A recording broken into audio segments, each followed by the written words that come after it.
quando chegamos no Brasil, era a Joint, era uma associação judaica. Então, na ocasião, como iugoslavos e como judeus, não tínhamos meios de entrar no país. Não havia, era um governo logo após o Getúlio Vargas, e a entrada de judeus e iugoslavos não era permitida. Então essa organização Joint, ela conseguiu para nós e para outras pessoas que vieram conosco na mesma época, a cidadania romena, né? Quer dizer, nós tivemos que trocar nossos nomes, sobrenomes, deixamos de ser judeus, passamos a ser católicos e tal, para podermos entrar no país. Viemos de navio, um navio mais ou menos tipo cargueiro, e eu me lembro que eu com 8 anos, eu achava a situação divertida, eu e meu irmão, tá? Me lembro, a gente no convés do navio lá, dando risada, brincando, comendo pão e achando tudo divertido. Mas assim, a situação era bem precária, vamos dizer, todas as mulheres com crianças pequenas ficavam num porão. Os homens com os filhos, né, com os meninos e tal, maiores, ficavam no outro porão. A gente ficava separada, assim, ao menos durante a noite, para dormir. E enfim, chegamos no Brasil. Chegamos primeiro no Rio de Janeiro. Ahn, Meu pai le- eh, veio levando tapetes persas e figuras de porcelana, capo de monte, murano, as coisas que eles trabalhavam na loja, que eles tinham na loja. Então, quando chegamos no Rio de Janeiro, meu pai teve que passar pela alfândega. E em cima disso ele teve que pagar um imposto muito grande. Praticamente metade dos nossos haveres do tal foi embora com isso aqui. Mas enfim, meu pai, nossa família estava salva e tentando um destino novo, um país que era novo para nós, que nós desconhecíamos a língua, os costumes, enfim, uma nova experiência de vida. Eu tinha na ocasião 8 anos de idade, então uma criança nessa idade se adapta mais facilmente do que um adulto. Tanto que eu e meu irmão aprendemos logo a língua, meu irmão começou logo a trabalhar para ajudar meus pais. Enfim, o começo não foi muito fácil, houve vários tropeços, até que, enfim, chegou um ponto que meus pais começaram com uma pequena fábrica de bijuteria, onde até eu, com menos de 10 anos, ajudava e ensinava, e, enfim, cada um fazia o que podia. Eu me lembro dos encontros dos meus pais com um grupo de iugoslavos, todos numa idade ainda relativamente jovem, na faixa de 30, 40 anos, ou um pouco mais, um pouco menos. E na época que nós já estávamos. Houve momentos alegres, de uma convivência gostosa. Eu me lembro do pessoal se encontrando na casa que meus pais moravam em Santana. A gente fazia churrasco lá. A minha mãe eh, tinha um senhor que trazia um cabritinho todo domingo lá na casa dos meus pais e o pessoal se juntava e comia churrasco tinha uma senhora que cantava muito bem, todo mundo acompanhava, tinha crianças, então foi uma época gostosa também. As pessoas se reuniam, conviviam, se alegravam, tinha festas, tinha aniversários, casamento. Foi uma época que todo mundo estava, vamos dizer, no seu apogeu da vida, na faixa dos 40, por aí. Eu conheci meu marido numa forma bastante interessante. Eu frequentava, quer dizer, eu não frequentava a CIP, mas eu tinha duas amigas, sendo que uma delas frequentava a associação CIP. eu e mais a outra amiga íamos junto. Então fomos uma, duas vezes. E na segunda vez que eu fui lá na CIP, que tinha uma matinê dançante, eu tinha na ocasião 19 anos, recém-completados, eu conheci numa dessas matinês o meu futuro marido. O nome dele era Fritz e ele tinha a história dele para contar também, que era um pouco diferente da minha, mas que em muitas coisas se assemelhava. Nós nos conhecemos nessa matinê dançante, nessa festa que tinha todos os domingos. E por incrível que pareça, a gente estávamos dançando e conversando e falando sobre nós, sobre cada um de nós. E eu comentei que eu estava estudando na Escola de Belas Artes, que eu desenhava, fazia retratos. E por coincidência, meu marido também desenhava muito bem, só que ele trabalhava em decoração.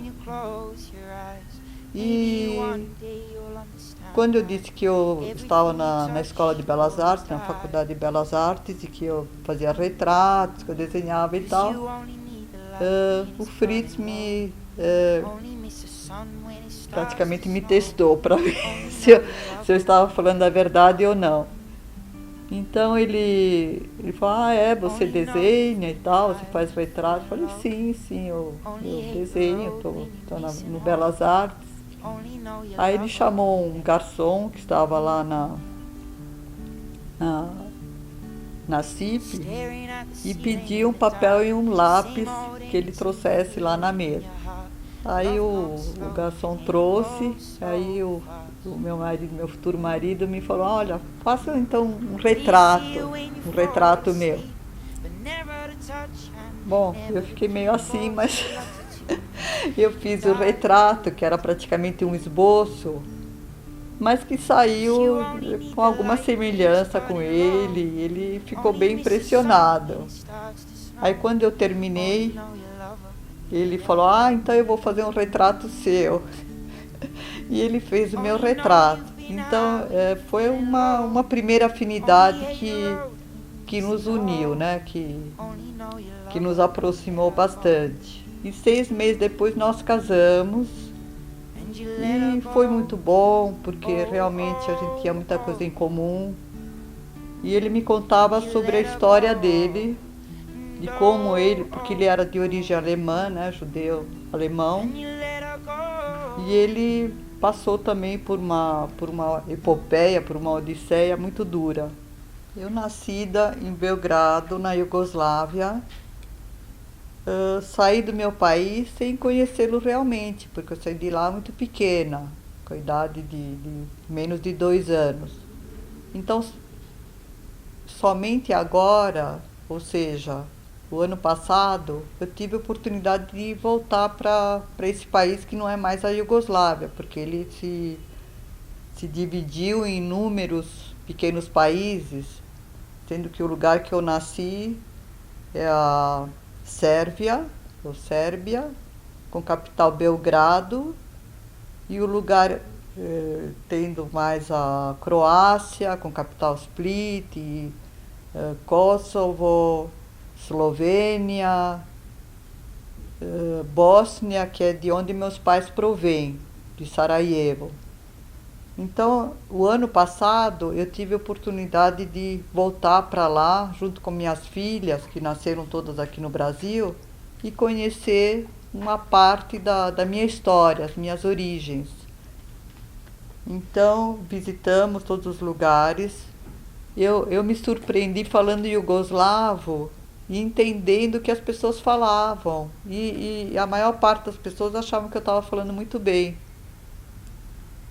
Muitas pessoas da minha família, da família do meu pai, da minha mãe, foram dizimados durante a guerra, em campos de concentração. Então a minha família reduziu-se a 1/3 do que, quer dizer, eu, meu pai, minha mãe, meu irmão, uma tia, uma prima, mas a maior parte da família morreu. Meus avós, meu tio, E foi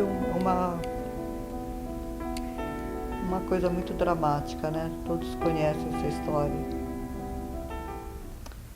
Algumas pessoas me perguntaram durante minha vida e tal, se toda essa vivência, toda essa situação, toda essa angústia que minha família passou, apesar de eu ser pequena, uma criança, se de alguma forma me marcou como pessoa, como ser humano, se teve muitas consequências, o que que eu acho, o que que eu penso agora, o que que eu senti na ocasião.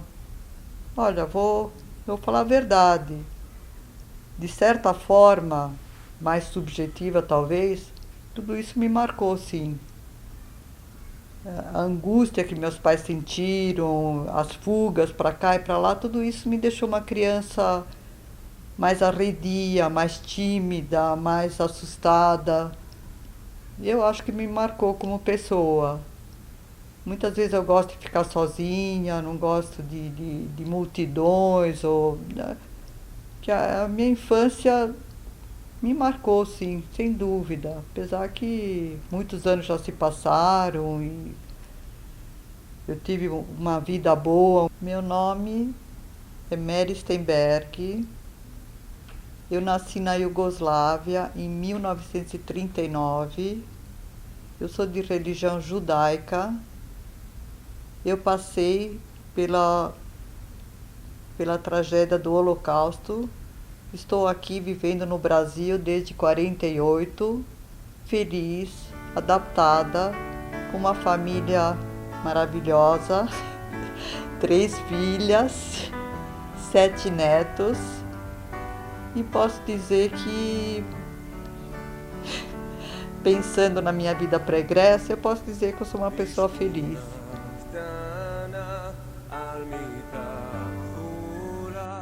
את אומרת שהכל יהיה בסדר אם רק ניתן לזה קצת זמן תסתכלי עליי תחייכי אליי את יודעת כמה